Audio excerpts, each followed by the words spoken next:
Happy Monday po sa inyo mga bossing.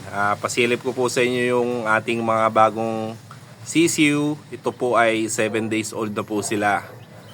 Ngayon pong araw ay nilipat ko na po sila sa mas malaking brooder nila. Dahil nung unang araw po at hanggang ikapitong araw ay nasa maliit na brooder lang po sila mga bossing.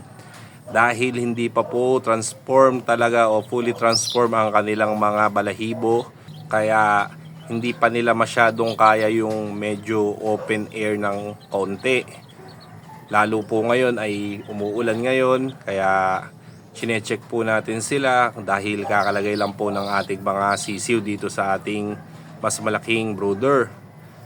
Sa mga nagtatanong din po, ano daw po ba yung mga binibigay kong patuka sa kanila at sa kanilang inumin. Ako po ay nagbibigay lang po ng inumin sa kanila ng Sulfar QR. Dahil ang Sulfar QR po ay may antibacterial na po siya.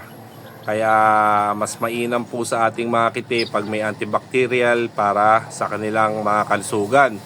At ang patuka ko po mga bossing ay nagbibigay lang po ako sa kanila ng Chick Booster na baby stag mga bossing. Bali ganyan lang po ang ating mga pinapatuka sa kanila. At sa kanilang ilaw ay mapapansin nyo po, ayan, dalawang ilaw lang po ang nilagay ko sa ating brooder.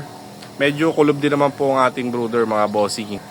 Sa umaga po ay tinatanggal ko po yung isang ilaw para po hindi naman masyadong mainit dito sa kanilang brooder. Kung depende naman din po sa ating panahon kung maulan or hindi naman. Kaya dapat pinag-aaralan din po natin yung ating mga kite or sisiw sa kanilang mga galaw. Katulad po niyan, kakalagay lang po natin sa ating brooder ay mapapansin nyo hindi pa sila sanay, kaya dikit-dikit po sila dyan. Kaya sa susunod na araw ay mapupunta-punta na rin po yan, maglalakad-lakad na rin po sa iba-iba yan. Kaya check lang din po natin at pinag-aaralan yung mga ginagalaw ng ating mga sisiw para alam po natin at anong pamamaraan ang gagawin natin sa kanila.